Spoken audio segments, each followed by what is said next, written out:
Alright, so in this video we're going to be talking about even more operations with matrices. So basically the first one I'm going to introduce you to is the property of linearity. So consider two matrices A and B. Now if they have the same dimensions, that means that we can perform the following operation. Let's say we have a constant times A plus a constant times B. And essentially what this does is that every element of A is going to be multiplied by that constant. So A times whatever element this is, A times this element, and so forth. And then B is going to get, each element is going to be multiplied by that constant B. So B times this element, B times that element, and so forth. And then when you add them together, you're going to have this element plus that element, and so forth. So that's basically how you would perform that property. So when you multiply a matrix by a constant, remember that the constant is, or each element of the matrix gets multiplied by that same constant. There is a matrix that has a property that conserves quantities, and it is called the identity matrix, usually denoted by I. And basically what it is a matrix that has all its diagonal components are a 1, so it's just unity. And everything else is just a 0, so it would look something like this. So this would be a 4 by 4 identity matrix. So the diagonal is all composed of 1s and everything else is a 0. Now the property of the identity matrix is, of course, it has to be a square matrix. So it has to have the same number of rows and columns as is in this case. So what happens when you multiply a normal matrix by an identity matrix? What happens is that all the elements, so let's say we have 2, 1, 3, 0. So let's say this is some matrix A, and we multiply it by the identity matrix 1, 0, 0, 1. So this would be the 2 by 2 form of the identity matrix. Now let's see what happens. We know we're going to get a 2 by 2 matrix as a result, so we're going to have 2 times 1 plus 1 times 0. So we're going to multiply, remember, row times column. 2 times 1 plus 1 plus 0, that's 2. Now for the second element, we're going to have this. So we're going to have 2 times 0, that's 0, times 1 times 1, that's 1. Then we're going to have 3 times 1 plus 0 times 0, that's 3. And then we're going to have 3 times 0 plus 0 times 1, that's going to be 0. And notice what happened here. Absolutely nothing happened. The matrix did not change whatsoever. So this is a quantity that essentially is the equivalent to multiplying a single number. So let's say we have 3 and we multiply by 1. What do we get out of that? We just get 3. This is the equivalent of the unity in terms of normal arithmetic. But in linear algebra, we have this matrix that has a bunch of 1s in the diagonal, 0 everywhere. And it has this property that anything that is multiplied by it is essentially the same matrix. So that's a really important concept that will become quite handy in the future. And the important thing about this is that we can actually have a identity matrix. So for example, we can multiply the identity matrix by some constant like 2, and that will give us something like 2, 2, 2 in the case of a 3 by 3 identity matrix. So in that case, this is the equivalent as multiplying every single one of those elements by 2. And how? Let's prove that. Let's try and do this same matrix. Let's try and have the same matrix again. Now we're going to have 3, 0. But now we're going to multiply by the identity matrix. That is multiplied by 2. So what's this going to be? We're going to have 2 times 2, that's 4. And 1 times 1, that's 4. Then we're going to have 2 times 0 plus 1 times 2, so that's 2. 3 times 2, that's 6. And then 3 times 0 plus 0 times 2, that's 0. And if you notice, this is exactly the same as multiplying the first matrix by 2. It is the same operation. So this is a really nice property of the identity matrix. And we will be using it in later videos as well for performing other sorts of operations and finding certain values from a matrix. But this is essentially the equivalent. And the reason we need the identity matrix is that if we wanted, for instance, to evaluate the value of a function, so let's say we have a function like this. f of x is equal to x squared plus x plus 2, right? Let's say we want to operate this. Let's say we have a matrix A equals to 1, 0, minus 1, 0. And we want to use this as an input in that function. Then what will we get? Can we actually do that? Well, let's see what we have here. We're going to have a squared plus a plus 2. Now let's see if this is actually possible. So a squared is going to be this matrix. So it's a square matrix times a square matrix. So that's, yes, we can perform that operation. So that's a times a. So we're going to have 1 minus 1, 0, 0. 1, 0, minus 1, 0. So this is that part, plus the matrix A itself, which is 1, 0, minus 1, 0. And can we perform this? Well, we know the resultant of this multiplication is going to be a 2 by 2 matrix. So this is going to be a 2 by 2. This is a 2 by 2. So yes, we can add those two things together. But what happens when we get to this point? We have a 2 and it's just a number. Can we add? So this is the same as saying a matrix of just a single number. Can we perform this addition? No, we cannot, because the matrices do not have the same dimensions. So what we can do instead is a really clever thing, is that for any constant that we have, just multiply it by the identity matrix. This way, what we're going to end up having is a matrix that we can actually add to the rest of the things here, because this is a 2 by 2. And indeed, we can perform this operation. So what's going to happen when we put this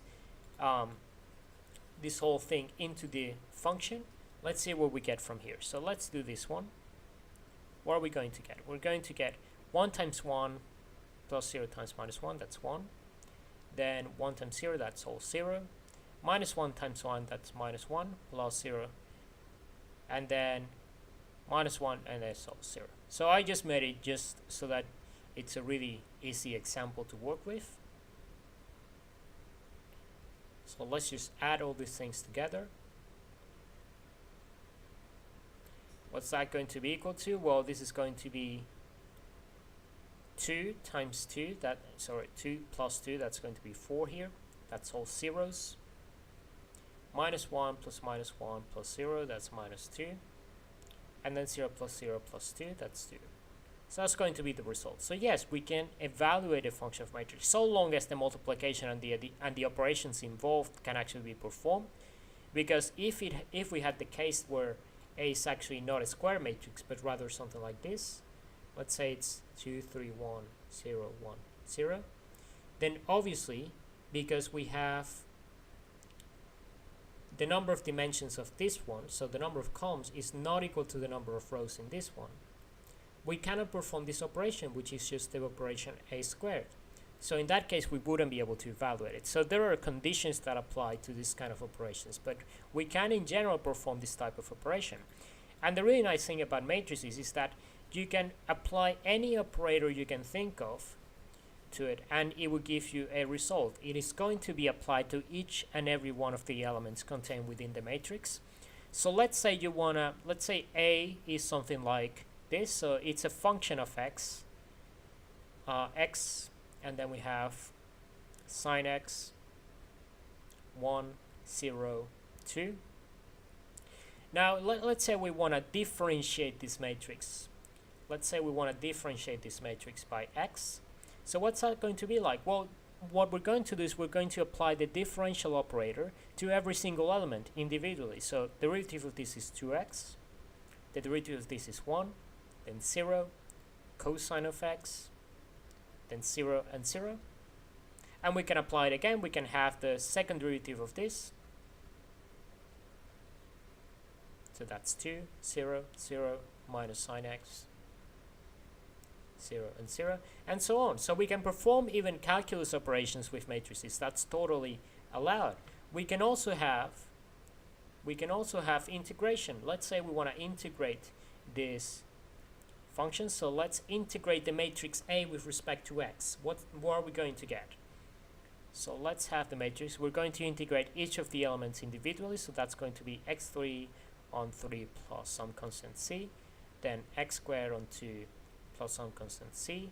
Then integration of 0 should be 0, but we're going to have c, a constant there.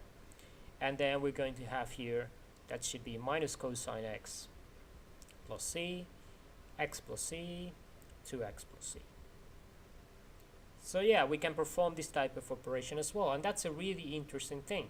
We can perform any kind of operation simply by operating on each element of the matrix individually. Now, there are a few other things I wanted to talk about in this video, and it is the fact that we can get the transpose of a matrix. So in the first video, I should have mentioned to you that if you have a column vector that has a bunch of elements, and you take the transpose of that, so transpose is just a linear operation. Basically what it does is it turns the column into a row. So it turns it into a row vector instead. So basically we just change the orientation. What would be the transpose of a matrix like this? We have 3, 1, 0, 1, minus 1. Can we take the transpose of such a matrix? And yes, we can. All we need to do is we're going to grab the first row, and now it's going to become the first column of the new matrix. And now we're going to take the second row, and that's going to become the second column. So that's going to be 0, 1, minus 1. So in the end, this operation is essentially the same as just flipping this around. It's just like rotating the matrix essentially. So we're just changing the rows by columns. And similarly, if we had the transpose of this matrix, we would get back to this same form. So that's a really nice property that we have. And why would we need to know the transpose of a matrix? Well, if you know how matrix multiplication works, you might have noticed that by taking the transpose of a matrix, you can actually match the dimensions to the other matrix to perform the multiplication. Because let's say we have 2, 1, 3, minus 1, 0, 1. Let's call this A. And let's have B equals to 3, minus 2, 5, 4, 0, 1, 1 minus 1, 0. So we know that this is a 2 by 3 matrix. This is a 3 by 3, right? So we know we can get A and B because this and this number are the same, so we can perform this operation. But what about B times A? Could we possibly perform that operation? B times A. Let's have that. So now B has this number of rows, and this has this number of columns and this number of rows. So the dimensions do not match, so we cannot perform that operation. What we can do, however, is get B transpose of A. If we transpose this matrix, it is going to become a 3 by 2, and in that case, yes, the dimensions would match, and we would actually get a matrix for that. We would get a result, and this is something that we will be using quite a lot in the future as well. So this is a really nice operation. You can take the transpose of a matrix that it's mainly just like a rotation, and then you can get a result for that. Now obviously it is not the same as saying B times A, but you get the idea. You can perform operations with them by doing this sort of thing. So just to illustrate how this works, let's write down this matrix A in octave. So let's have matrix A. It's going to be equal to 2, 1, 3, second row minus 1, 0, comma 0, comma 1. So that's what it looks like at the moment. Now let's perform this operation, transpose of A, and let's call this something different. So I want to give it a different name so that we can store the value. So I'm going to call it A downscore of T, so that's transpose. And there we have it. We perform the transpose by switching the rows by columns. So that's really good. Now that we have that matrix, we can perform the operation. Let's define B first. So B is equal to the following. So I'm just going to have to make some room here so I can actually write it down. So B is going to be equal to 3, minus 2, 5, 4, 0, 1. And then 1, minus 1, 0. So that's going to be our B matrix. And now let's say we want to find A times B. There we have it. We can perform it because, as we just discussed, we have the same matching dimensions. Now let's try B times A. No, we cannot because the dimensions do not match. Now how about B times transpose of A, which we just defined as this, there we have it. We have a result for that. So this is just one of the many operations you can perform with matrices. And in the next video, we're going to continue to talk about matrices, and we're going to introduce the concept of a determinant. So that's what we will do in the next video.